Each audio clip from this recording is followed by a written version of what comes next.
Thank you, Alex. Good afternoon, everyone. As Alex said, my name is Stephen Chan. I'm from Monash University here in Australia. But I'm here as the president of the Scientific Committee on Antarctic Research, or SCAR, principally for two reasons. Chief amongst these is that we're here to announce the ninth winner of the Tinker-Muse Prize for Science and Policy in Antarctica, although, of course, it's no secret since it's on both panels on either side of me. SCAR administers this prize on behalf of the Tinker Foundation, and I'd like to just mention a few words about the foundation since they've been supporting this extremely significant prize for the last decade. The mission of the Tinker Foundation is to promote the development of an equitable, sustainable, and productive society in Latin America, and to enhance understanding in the United States of America of Latin American problems and how US policies may actually affect the South American region, or the Latin American region.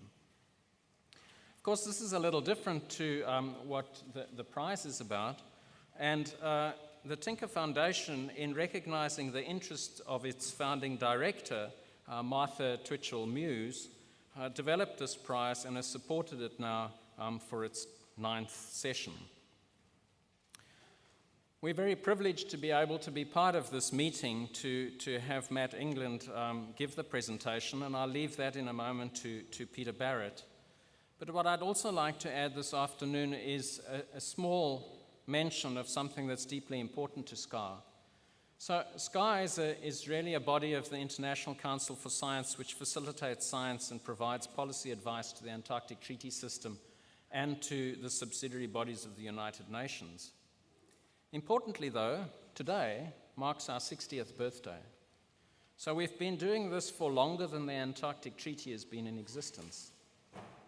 And science has, in fact, changed policy both in the Antarctic and more broadly over that full period.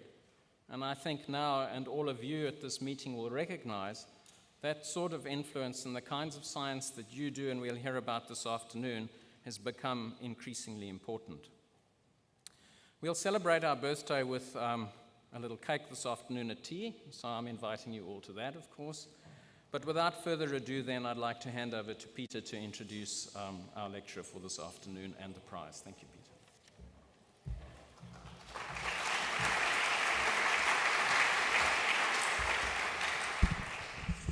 Yes, thank you, Stephen. My name is Peter Barrett, and I'm the chair of the Martha Muse Selection Committee. I'm also a geologist, so when I gaze at the oceanographers and climatologists out there, I realise that I've actually come to know you over many years because I sailed over your ocean and I experienced the Antarctic and got an interest in climate that way. I did not know when I first went there in 1962 that it was going to melt. So I'm delighted to be here in this capacity to award the 2017 prize to Professor Matthew England. And it's actually a privilege to attend the meeting. I've chosen to stay for the whole meeting and listen to the latest on changes in Earth's climate and future prospects from a Southern Hemisphere perspective. I come from New Zealand. So briefly, what is the Tinker-Muse Prize for Science and Policy? It's a $100,000 US award. It's presented to an individual in the fields of Antarctic science and policy who has demonstrated potential for significant and sustained contributions that will enhance the understanding and preservation of Antarctica.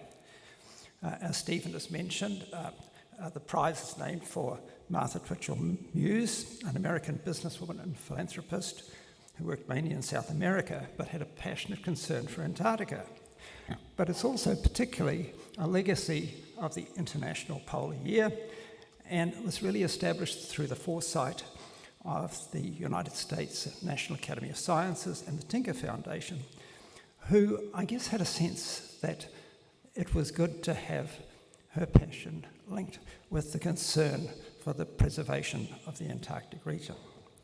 The prize is deliberately targeted as a mid-career award, upper age limit of 50, on the date that nominations close this year, March the 14th, so you have another month to submit a nomination. Each year we have, this is the selection committee has, to choose from 10 or so nominations, assessing achievement and potential in research, leadership qualities, communication skills, international perspective. So we're very grateful, not only to the nominees, but their nominators and those who write letters of support, because it's quite a significant effort. But back to Matt. You've been a remarkable achiever, there is, in this critical area of Antarctic science and policy right now. And it's really our appreciation for the role of the oceans and the melting of Antarctic ice at the margins that has come to be so important. But it's not just that, it's your work in ocean modelling for the last 2 decades, checked by modern historical and paleo records, has been critical for improving the robustness of the models for future projections, and this work continues and is really part of this meeting. It also requires working with many diverse groups, including geologists, and communicating these results effectively to policymakers and the public, and at the same time keeping a sense of humour. I know all of you here face the same challenge, but I think there's a special thanks to those of you who spend time helping policymakers understand why the climate problem is real and urgent. But Matt has been doing this exceptionally well, so it gives me great pleasure on behalf of the Tinker-Muse Prize Committee and the Tinker Foundation to present you with this award. We hope this will make greater things possible for you and your colleagues.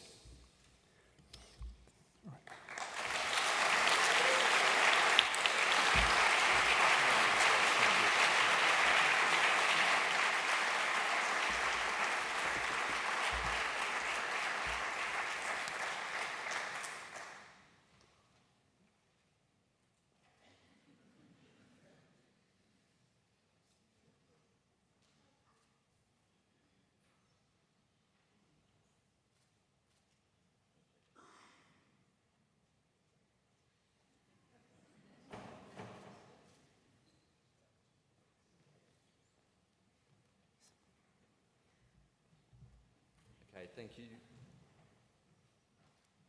Thank you so much, Peter and Stephen. I'll get to more thanks in a minute, but I'm just going to try to do something quickly before I erode too much time, and that is to set up myself better here. Just give me 1 minute.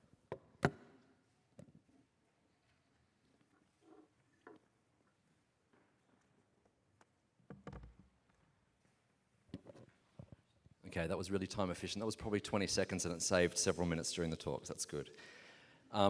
Thank you so much for those kind words, Peter, and Stephen. Thank you so much for the introduction from the SCAR perspective and for both of you to travel here today. I'm going to get to some science, and I risk losing a fair bit of time on science because you don't get awards like this very often at all. They're once in a career sort of events. And so I'm going to thank a lot of people, and it might take about 10 minutes. This is not going to be like the Academy Awards, I hope, where you start clapping and I get pushed off the stage, because there's a fair few people to thank. I want to start off by acknowledging both the Tinker Foundation and the vision of Martha Muse for preserving Antarctica for setting up this award. And it's an honour to join the 8 previous winners, including Stephen, to be Tinker-Muse Fellows and to advance Antarctic science and to advance the I guess the consciousness of Antarctica in the minds of policymakers worldwide, because it is melting, and I'll get to that a bit later on. And also I want to acknowledge the efforts of SCAR in administering the award. Research can't happen without some funding, and I've got to thank the Australian Research Council that has provided me with my lion's share of external funds. And of course you can't get external funds and have them sit, they need to sit somewhere, and they've been largely, my career has been spent at this university, so I want to acknowledge the University of New South Wales, all my friends, colleagues, collaborators in the Climate Change Research Centre for providing such an amazing research environment for me to work in. I also want to acknowledge the national centres that we've had set up over the last couple of decades. Andy Pittman's the director of these centres, and We had one that's winding up this year, that Christian Jacob's running, and then we're moving into the next phase around climate extremes coming up. This is a national centre connecting so many of you here. You're all being thanked at the moment for your collegiate collaborations, for working across the field in such an important topic. And I want to also acknowledge my national and international collaborators. It's a lot of fun to work with you. I know there's probably 20 or 30 in the room. We come across a problem, it seems interesting, we pursue it because we're scientifically interested in it. Sometimes we find results that alarm us, but it's always exciting to be in this field of science. It's a real privilege to work with you. And I want to thank this bunch of people. There's so many photos there, and actually I've left off about 20. These are PhD students, former PhD students, postdocs, group members that I've had the privilege of working with over the last 20 or so years. I think I couldn't find about 20 photos, so I'm apologising to those who didn't make the cut there. And I want to start going back a bit in time if I can, because it's all very well talking about the present and how things are going now, but I want to actually acknowledge some mentors I've had, and this is not an exclusive list. I'm missing many people here because you get advice all the time as a scientist, and it's often really good advice from colleagues and collaborators who've gone before you. And these 5 fine gentlemen are amongst my most special mentors because they've played a huge role. Matt Tomczak and Stuart Godfrey as my PhD advisors originally, sending me down in a tiny research vessel called the RV Franklin, right down into the stormiest of conditions in the Southern Ocean. The wonderful Gary Myers, who passed away just over a year ago, who was my honours advisor, who taught me all about tropical oceanography. Trevor McDougall, ever since I met him as a 22-year-old or so at CSIRO Marine Labs, has kept me thinking about ocean mixing and the real physics of the ocean down to scales that most of the other individuals, except for perhaps Jason Middleton on that screen, don't think about as much as Trevor does. So thank you, Trevor. Glad to call you a UNSW colleague these days. And I want to also acknowledge Jason Middleton. When I first got to this university a number of years ago, that I won't say because it sounds like it's too long ago, but for about the first decade, Jason was really pivotal in helping me come from a research organisation like CSIRO, where I'd been before, and navigating the field as an academic staff member, how to find funding through the ARC, how to take on that role that I think is a real privilege. Any academic staff member at a university knows the fun it is to see the PhD students come through the groups, go on into careers themselves, and it really takes a bit of learning how to do that well. And I thank Jason for his time on that years ago. And I'm going back in time. Please indulge me just a few more minutes. These guys on the screen, they were really pivotal, not in 1969, we're not going back that far, but they certainly ran the models back in 1969. I had a Fulbright scholarship to go to GFDL in 1990, and hanging out in particular with these 3 fine people was wonderful there. Suki Manabe and Kirk Bryan pioneered climate modelling. Robbie Togweiler just thought so outside the box. It was just fun to interact with him. And that was a really seminal part of my career development, to go to GFDL in 1990. And now I'm going back even further in time. What did I do before then? I was actually a mathematician over at Sydney University and educated by a bunch of great mathematicians over there. But all the while, when I was there learning about equations, I had this in the back of my mind. I was a very keen ocean swimmer and surfer. You can see there's a label there about the pressure gradient term. Pressure term, fluid flows in the direction of largest change in pressure. There must be no better example of a pressure gradient than this huge wave here. I've never been in a wave that size. Maybe the wave, you can see there's almost a secondary wave that's smaller, maybe that size. But anyway, I loved mathematics, but I didn't quite want to be a mathematician. So it was a wonderful discovery to find out there was a field of research that pulled together my love of the ocean with physical oceanography, with mathematics and physics and so on. And so where did that come from? Where did my love of the ocean come from? That's why I'm going to quickly acknowledge these fine people here. My mum and dad are here. They haven't actually seen me give a talk, I think, for a long, long time. I think it was one that I gave when I was about 20, but it's been a while. Welcome back. I think they're responsible for my love of the oceans. We used to do these trips down to the beach every single day we could on a Sunday. In the Valiant, boards be thrown in, surf mats, whatever would float on an ocean wave. And this is part of my childhood. And so I sort of grew up loving the ocean, wanting to understand it. I once got lost, apparently, at the beach, off in a rock pool, looking at the starfish or whatever. But Mum was terrified she'd lost a kid. But anyway, I'm sure this gave me a love of the ocean, and to this day, I really can't function without getting in there first thing in the morning. So thank you for letting me go through that. I actually got some crazy footage here of my first time at the ocean, but let's not go there. I think I've given many thanks. It could go on for a lot longer, but I shouldn't do that because, of course, we're here for some science as well. So thank you to everybody that I've just acknowledged. Thanks to the Tinker-Muse Foundation and SCARA and so on. I should quickly mention the family that I referred to, I didn't quite finish. My apologies. There's a whole bunch of them. They're not just my mum and dad. There's my wife, Katie, 3 kids, brothers, sisters, uncles, aunts, nieces, nephews. They're a great mob. It's been a privilege and a pleasure.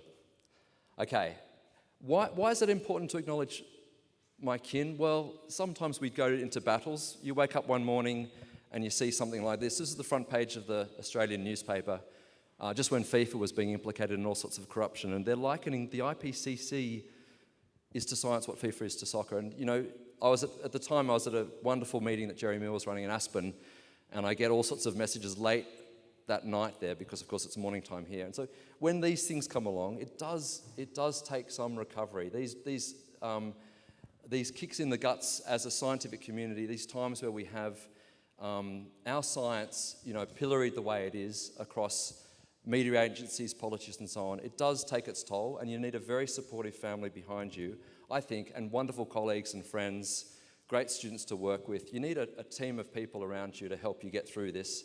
And I think as a community, we've shown resilience, but it's been a tough fight to get there. Okay, I might skip over showing some of the worst examples of that sort of behaviour. All right, thank you for indulging me those sort of 7 or 8 minutes, way past the Academy Awards usual limit of a couple. I've got about 25 minutes now. And so what I want to talk about is just 2 ways. I spoke about Southern Ocean water mass changes for the last 4 decades.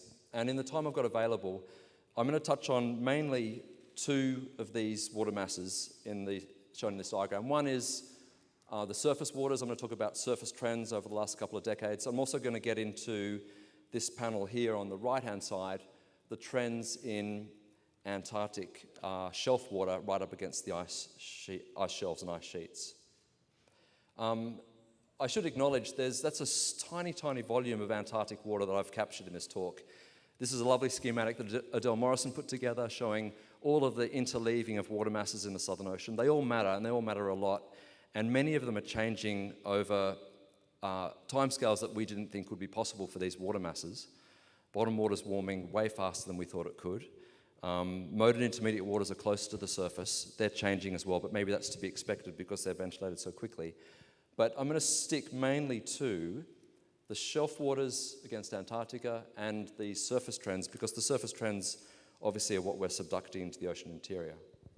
So here's a quick synopsis of the trends in the Southern Ocean surface, and so largely on the atmosphere.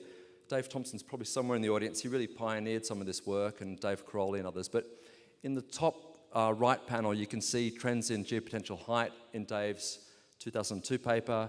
That's like a proxy for sea level, if you like. Down the bottom, there's wind stress trends in air temperature, and then alongside are ice trends and SST trends, trends in surface temperature. The short story is that the mid-latitude jet is contracting poleward. In response to that, there's been a whole bunch of other changes as well. Rainfall has increased over the southern extent of the Southern Ocean. As a result, salinity's diluted into less saline values. Ice has changed in a complex way. I'll get back to that in a second. Air temperatures have changed in certain ways and so on. So it's a complex story, but we do know that the southern hemisphere atmosphere has changed remarkably, largely this southern annular mode shift poleward. And a lot of you have seen me show diagrams like this. This was put together by Alex Sengupta originally when he was a grad student, and Dave Thompson and I and others used it in a follow-up paper, but it shows you a cross-section, depth in the ocean, altitude into the atmosphere, and northwards is going across to the right. It shows you a schematic of what happens to the climate system when the southern annular mode goes into this positive phase, when these winds shift poleward, the cloud cover, the storm tracks shift poleward, that changes air-sea heat fluxes in a certain way. The ocean gets cooler to the south and warmer to the north. Eddies actually tend to accelerate, spin up. Andy Hogg had a lovely paper on this a couple of years ago. And the whole of the ocean is responding, and some of it matters a lot because, for example, carbon depends on surface temperatures, changes in ecosystem are occurring, and so on. And ice is melting, and I'm going to get back to that a little bit later on. Okay, I spoke about salinity trends. This is measurements from Paul Dirac and Sue Wiffles, showing this broad-scale freshening of the Southern Ocean, and that matters actually for temperature. I'll show you some work on that in a second. And so one of the big things that came out of the Antarctic, one of the big challenges for oceanographers in this field of looking at the property changes in the Southern Ocean was this cooling trend and ice expansion over Antarctica. Excuse me. And so what's happened is, basically, I'll show you a plot of this sea surface temperature again for a second. Looking at this lower two panels, this is from work by Ariane Purik, who I just glanced in the audience, I think. Ariane, in her PhD, has looked at these surface trends, and it shows on the middle panel there this quite remarkable cooling of the far Southern Ocean. This is in stark contrast to the Arctic. The Arctic, as you all know, has lost a huge amount of ice over the last couple of decades, and yet it's also sitting on the polar cap. So why is there this big difference? Clearly the geometry is very different, with Antarctica as a landmass sitting on the South Pole, whereas in the Northern Hemisphere, the Arctic is an ocean itself. So why is there this cooling? It was a big challenge to the community. When it first came along, there were the doubters saying, this sort of shows that climate change is not going to be as pervasive. They weren't necessarily saying it was wrong, but Antarctica is safe because sea ice is expanding and SST, the sea surface temperature, is cooling. And we now know a lot about that trend in surface temperature. One piece of research that came out likened that trend. This work by the MIT group suggested that trend was largely wind-driven, Ekman transport to the north, delaying warming, and that eventually you'd get this upwelling of circumpolar deep water, the warmer stuff that then would melt back the ice and so on. So it's almost like a delayed response to climate change, cooling for a few decades and then warming.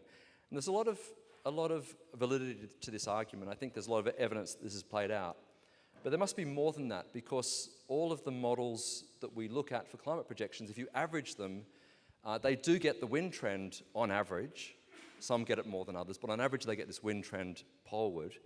But they don't all get a cooling. In fact, most of them get a warming. And this again posed a real challenge to the Antarctic climate modeling community. What are we getting wrong? And so the top panel again is the observations of SST trends and ice trends, and the bottom panels are the multi-model averages of ice and sea surface temperature, which look very different to the observations.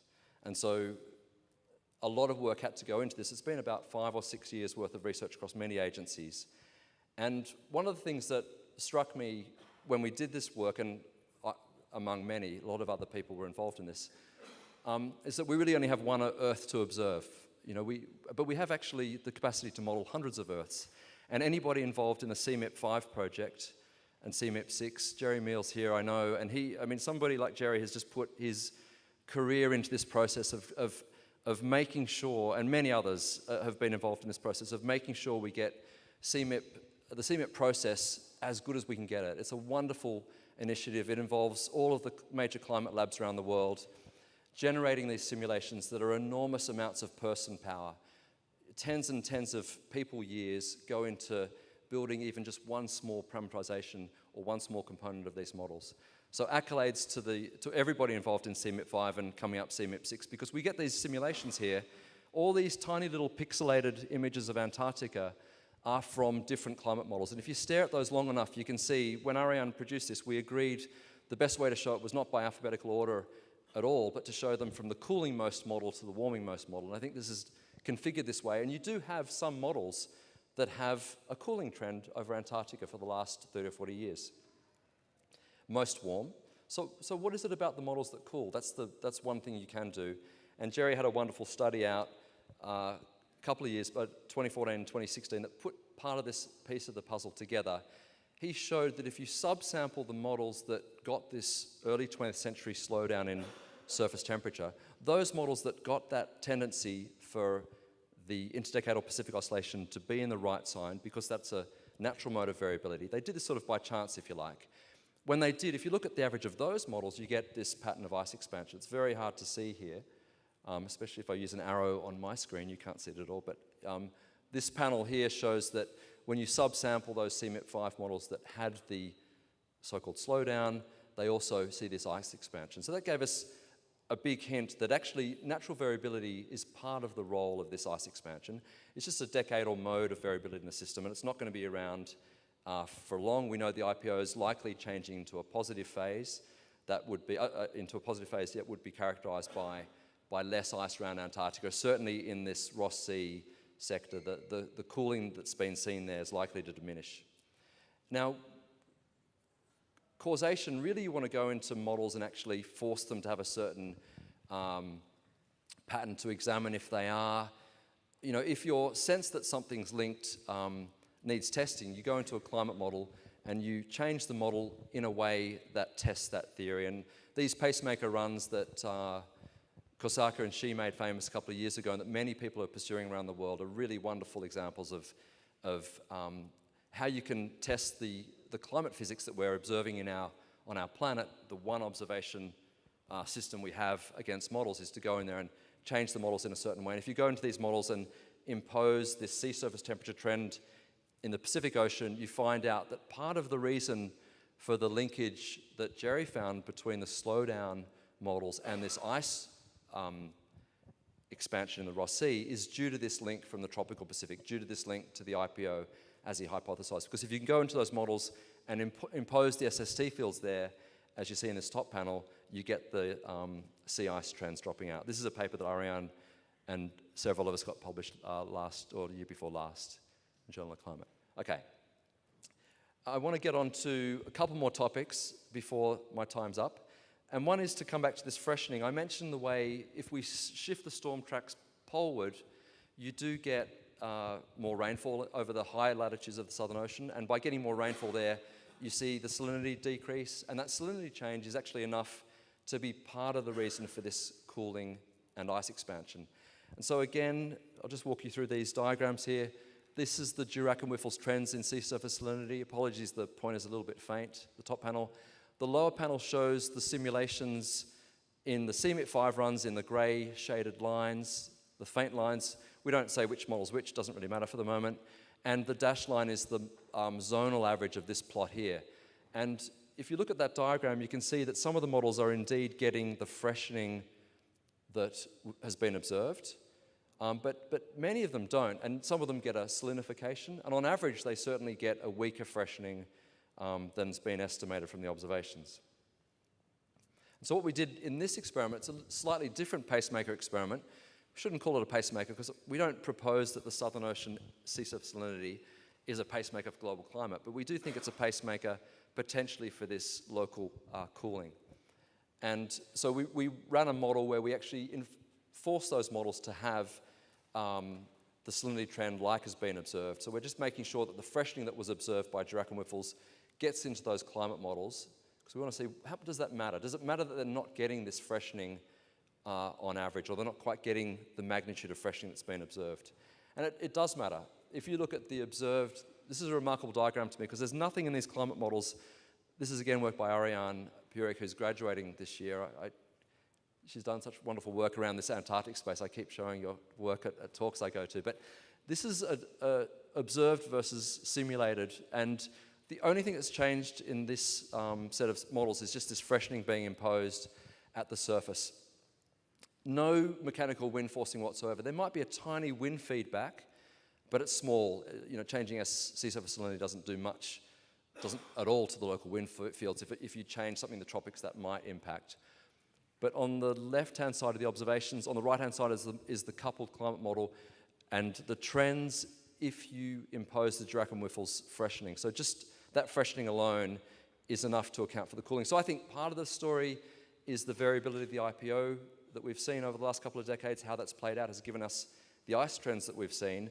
But the other part of the story is this freshening, this stabilization of the water column. Back to my schematic, mixed layers become shallower when you freshen them. If you've got a shallower mixed layer, wintertime cooling over the Southern Ocean is that much more effective at making for cooler temperatures. Just, you know, basic heat budget, processes. Shallow mixed layer sees more cooling of the surface mixed layer. Okay, I'm going to finish up now with my remaining 10 minutes to allow 3 minutes for question. I rarely finish talks on time, so I hope I can get there. But this last bit is going to be, I think, the most important in terms of where Antarctica's future is headed, because this is about the ocean warming on the shelf right up against Antarctica. And it's these red patches that we're particularly concerned about. But we're also concerned about the stippled areas. If you can see, there's a lot of stippling there. And those regions are regions where we have really no idea what the warming rate's been. There haven't been enough measurements to make that estimate. These trends are from Schmidt-Co et al. A couple of years back. A lot of work is going on globally to understand these trends, to understand where those trends are going, because a whole lot of ice depends on it. Peter gave the nice statement, but also an alarming statement. In 1962, he didn't expect it would start to melt like it is melting. These red dots refer to the size of the magnitude of the melt, and the blue dots the magnitude of growth, and the size of the dots correspond to how much melt or how much growth there is around the ice shelf. So these are the floating bits of the ice, the extensions of the ice sheets that float in the ocean, and they're obviously subjected to ocean melting from below, and they're also subjected to atmospheric warming from above. So you can melt ice in many ways. This beautiful photograph of a pond, of a sort of ice shelf lake that forms, you could imagine looking at that. The whiteness of the ice is very reflective, so heat's reflected. The blueness of the lake, as beautiful as it looks, it actually absorbs more heat by being that color. And so you get a feedback effect there where you can eventually get the top panel here. These remarkable photos that appeared on the cover of Science a couple of years back, these moulins, which are basically percolated holes like Swiss cheese, where the warmer water that's originally sitting on this pond here melts its way through the ice. And these can go many hundreds of meters.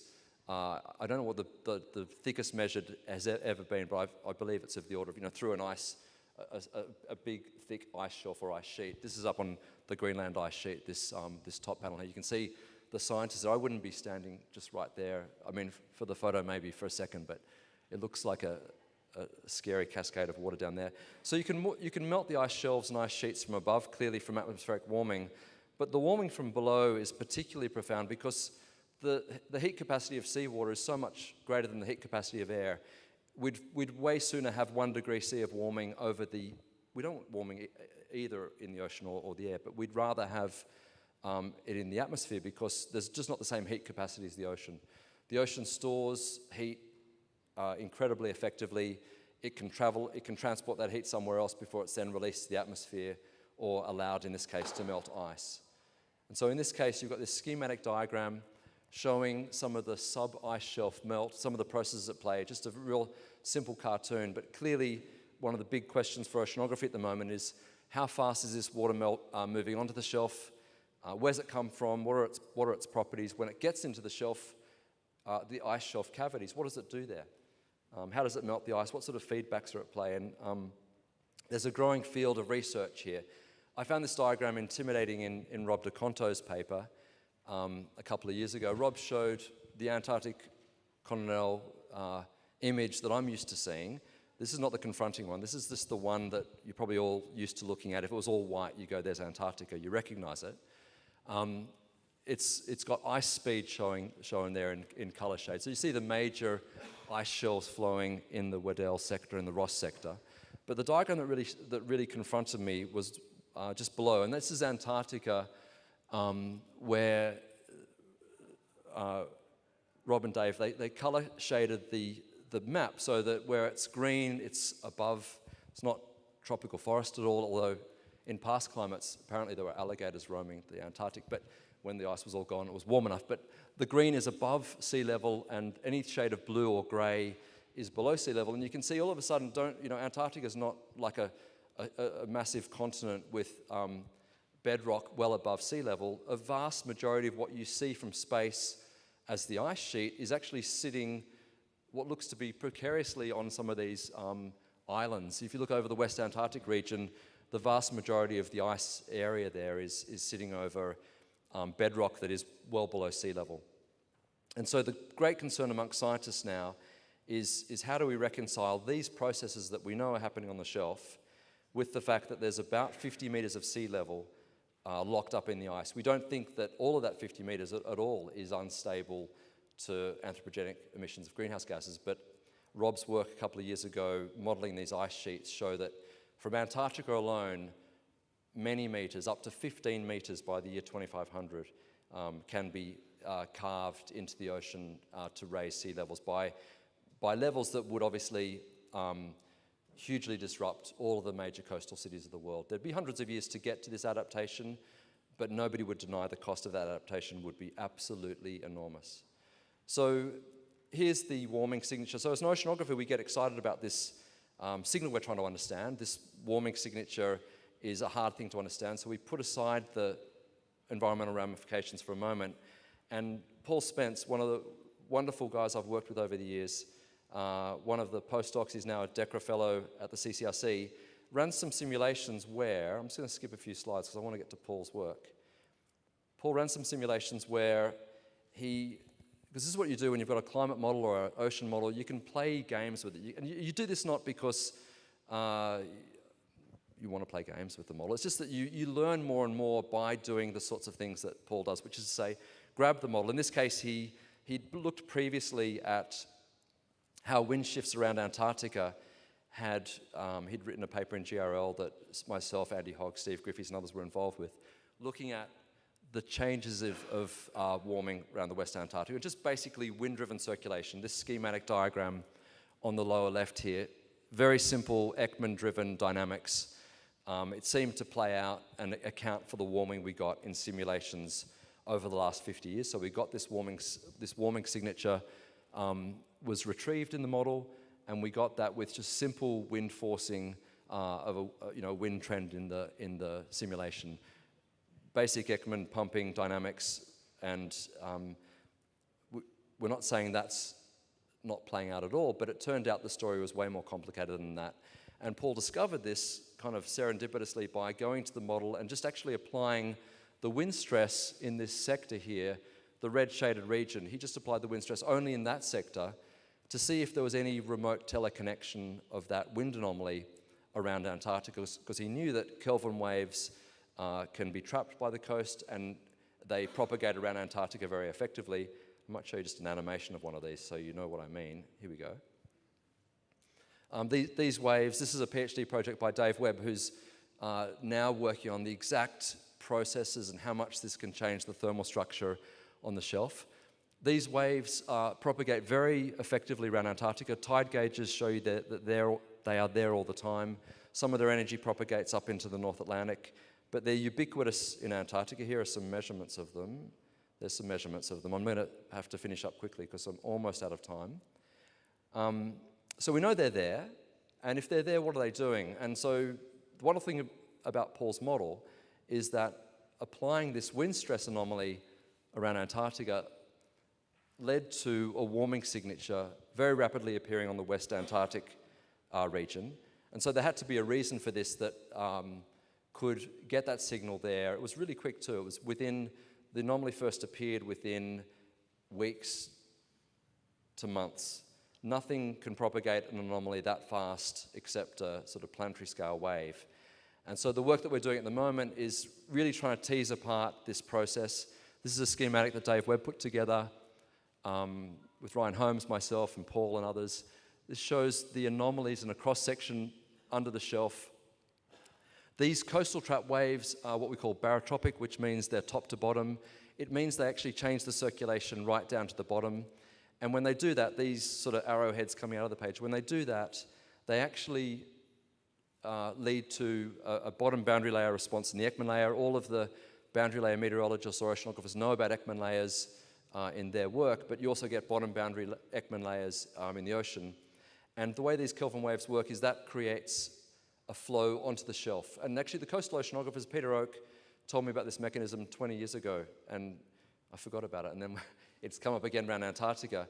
But it shows how these coastal trap Kelvin waves can generate on-shelf flow, and so we're currently exploring exactly how big that process can be. The one thing I would say that alarms us is that if you look at the energy of these, this bottom panel shows the, if you like, the velocity anomaly of these barotropic waves. And where it's intensely red there shows that the speed is fast. And so we expect this mechanism to be strongest where you have a rapid barotropic velocity from these Kelvin waves. And you can see the most exposed part of the Antarctic continent, bearing in mind, I should say, that the reason this is all red here is this is where the wind anomalies are. Okay, so that's where we're generating the anomaly. You don't see significant anomalies up on the shelf until you get to the West Antarctic region. So this alone, the geometry of Antarctica is creating the conditions ripe for this melting. It's a little bit of a complicated point to end on, but the bathymetry lines, you can see the wet LC, Polinia, all the oceanographers and atmospheric scientists join me here. Look at this, the bathymetry gradients here are very weak. Around here, the bathymetry lines converge very rapidly. So the planetary vorticities, conservation of planetary vorticity means these barotropic Kelvin waves really accelerate over the Antarctic region in the West Antarctic sector. And we think this is part of the reason why that bit of Antarctica is particularly vulnerable, apart from the geometry of the islands and so on that I showed in the previous diagram. All right, it's time to wrap up. So I'm going to actually finish up with just a few more general graphics that are really for people in the audience who maybe aren't even in the field of ocean atmospheric research. Just 2 more minutes on this. The one thing I would say, whilst it's wonderful to make these modeling studies, we always need to come back to the observations, and at the moment Antarctica is badly undersampled, both over the continent and under the shelves. We have so few measurements of the region. These programs, SCAR and so on, support SEUS, the Southern Ocean Observing System, CLIVAR, WCRP, all these agencies are trying to push for these measurement programs to go ahead. We need more of them. Satellites don't really work for altimetry really close to the continent. The Argo floats have had challenges up under the ice. So the observations really are primary for understanding the system. The models do help us understand what the observations bring back, but they don't in themselves observe the system. You really clearly need measurements for that. But projecting to the future, there's only 2 ways we can do that. One is looking back into the past, and we already know from past paleoclimate records that when warming goes up, sea level goes up, and we have estimates of ice melt around Antarctica that show how the ice responds there. And the other way is obviously through these projections, and I'm just going to finish up with Rob's projections. I mentioned them all earlier. If I say 5 to 15 for the high-end scenario, Rob comes up with about 15 meters of global sea level rise if we do nothing. This is this RCP 8.5 scenario. If we do lots, if we meet the Paris Agreement, we're right down at keeping Antarctica as a frozen continent, as we'd like it to be, not just because of the lovely continent it is by being frozen, but because also it's holding sea level intact for us. We need it to be stable for the world's cities to have stable levels of sea level. The last slide, only 2 of these are photoshopped. It's confronting to think that. You can see which ones they are quite quickly, but I'm going to just thank you for your time. Thanks.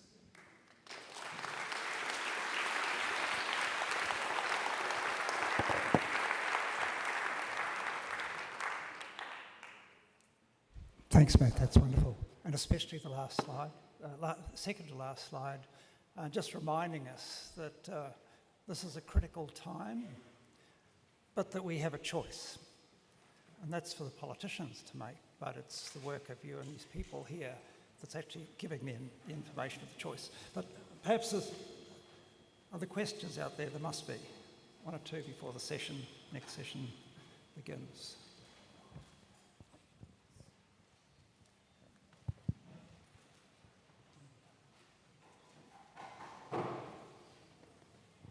We'll both be around for the whole conference. You're welcome to check with us. I think, One question out there somewhere.